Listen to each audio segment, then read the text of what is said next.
Christopher Nolan, el director de cine que es un poeta cuando habla del tiempo, pero sigue siendo incapaz de escribir un personaje de mujer que sea medio creíble. Ya veis, no hace falta tener contacto femenino para ser un genio. Así que ánimo, no perdáis la esperanza. Es posible que el título os haya dejado con más preguntas que respuestas. ¿Cómo que Christopher Nolan ha roto el cine? ¿Eso es bueno o malo? ¿Es que Nolan se plantó en una sala de cine y empezó a arrancar butacas? Sería gracioso para hacer un vídeo, pero de momento no. Lo que quiero decir con esto es que Christopher Nolan ha cogido el cine y le ha dado un giro de 180 grados. En un momento en el que la fórmula del éxito parece ser A, Nolan hace B, de Barbie. Anda, ya que sale el tema de Barbie, empecemos hablando del famoso Barbenheimer. Como sabréis incluso los más despistados, el 21 de julio de 2023 se produce uno de los acontecimientos más relevantes del cine en los últimos años. Se estrenan Barbie y Oppenheimer, las dos películas más esperadas de ese año.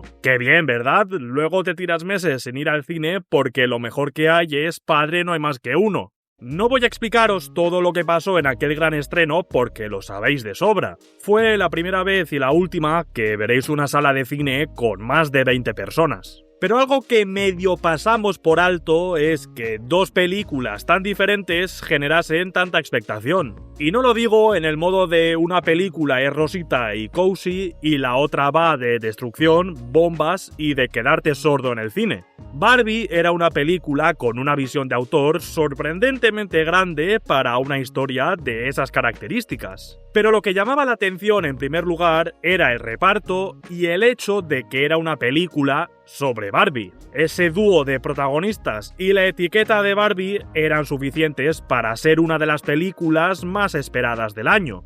¿Pero Oppenheimer?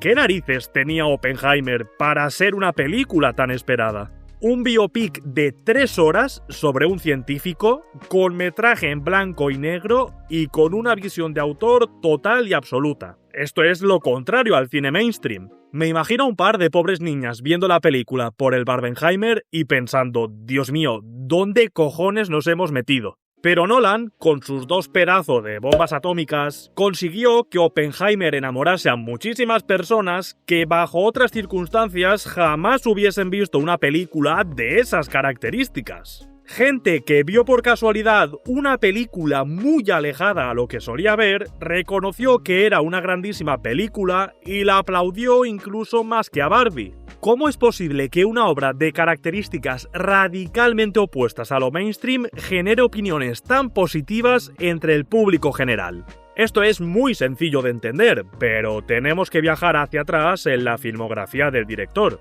Ahora es cuando os pongo un clip de Regreso al Futuro para generar esa sensación to guapa de nostalgia por el pasado, así a modo de transición entre temas. Vayamos pues hasta 1998, año del estreno de Following, la primera película de Christopher Nolan. ¿Es la película más importante de su carrera? No, para nada.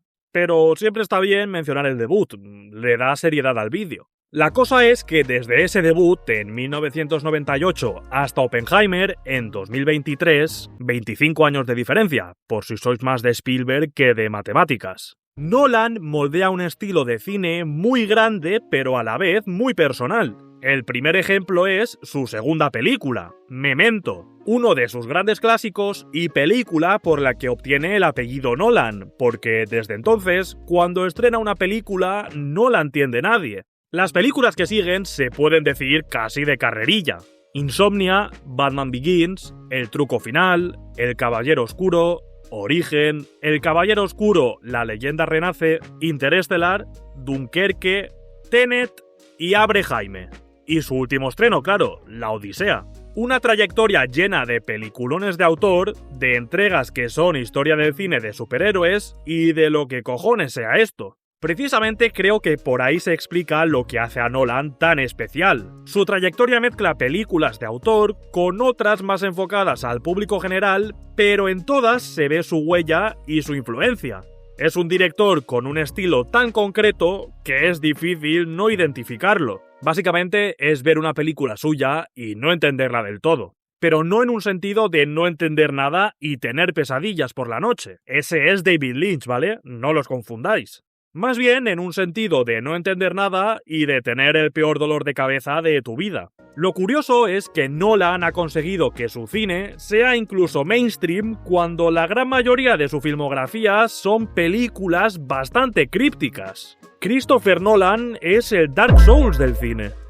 Esto como título del vídeo iría durísimo. Es incluso gracioso que sea uno de esos primeros directores que se recomiendan como algo más profundo para empezar a ver películas. Yo caí en esa trampa. No sé cómo me puede gustar el cine después de que Memento fuese una de mis primeras películas. Sin entrar en la calidad de su cine, que como todos vosotros tengo películas que me fascinan y otras que no compro, es fascinante que Nolan haya conseguido crear toda una marca alrededor de su nombre. En estos tiempos, en los que la gente ve las películas más bien por los actores que aparecen y no por los directores que las firman, Christopher Nolan es uno de esos directores que todo el mundo conoce y reconoce. Hay muchos otros, como Scorsese o Spielberg, por ejemplo, que viven lo mismo, pero más bien por parte de los cinéfilos y de un público mucho más adulto. Pero a Christopher Nolan lo conocen hasta los adolescentes. Con La Odisea,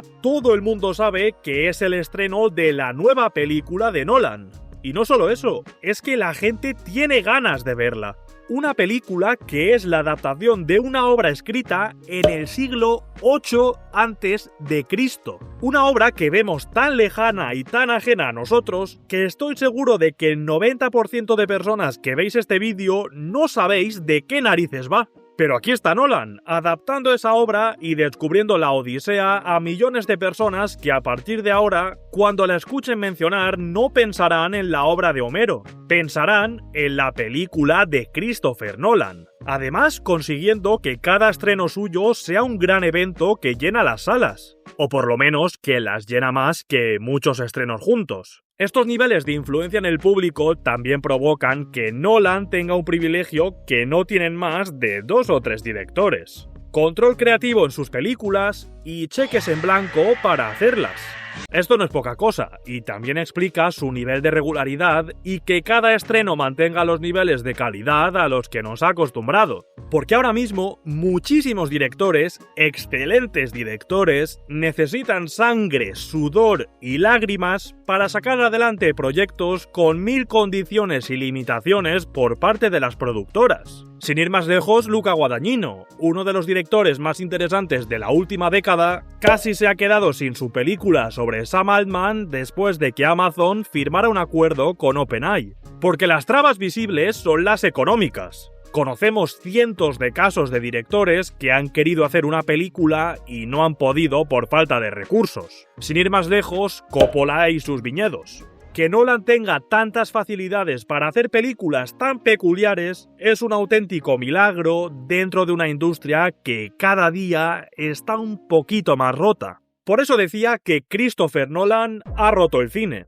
Porque la industria se ha vuelto predecible y controladora. Las películas se estrenan casi siempre con la rentabilidad como objetivo primordial. Antes de financiar los proyectos, las productoras calculan si merece la pena dedicar más de un segundo a apoyar nuevas obras, sin importar la originalidad de la idea o el director que esté detrás del proyecto. Si la película no apunta a ofrecer una rentabilidad que convenza a las productoras, no hay conversación ni acuerdo posible. Hasta hace unos años, Christopher Nolan era un director bastante controversial, al que mucha gente no acababa de comprarle las películas. Decían que eran películas demasiado pretenciosas o mucho más cuidadas en forma que en fondo. Creo que es un debate legítimo porque algunas de sus películas juegan en una línea muy fina de grandilocuencia. Pero también creo que a estas alturas de la película, y nunca mejor dicho, es casi un detalle sin importancia si lo comparas junto a todo lo que consigue con cada estreno. Porque Nolan ha devuelto al blockbuster a una posición de dominio en la taquilla y en la opinión pública. Ha conseguido dotar a películas grandes y universales de una visión de autor que encandila a millones de espectadores y que acaba derivando en películas que, irónicamente, son tan accesibles como inaccesibles. Porque es fácil entrar en sus películas, pero es difícil dominarlas. A un nivel básico siempre hay cosas positivas y una experiencia para que el que no busque más salga de la película muy satisfecho. Pero para los que quieren dejarse la cabeza viendo una película, también es un director que plantea muchos desafíos y preguntas. Sobre todo, preguntas. Es impresionante que un director de cine con unas películas tan concretas, un tipo que habla de un científico y de una obra del siglo VIII a.C., tenga al público esperando cada nueva película. Y por si fuera poco, cumpliendo siempre con las expectativas y trabajando con los mejores actores del mundo.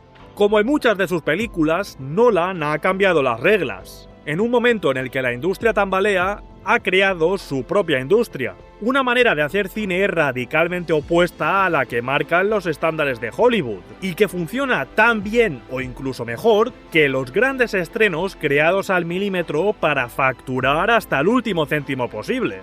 Nolan es la demostración de que el cine no necesita prescindir de ningún elemento. Las películas pueden ser rentables sin dejar de lado la creatividad o una visión de autor más radical. Pueden ser rentables incluso cuando las hacen personas que no han hablado con una sola mujer.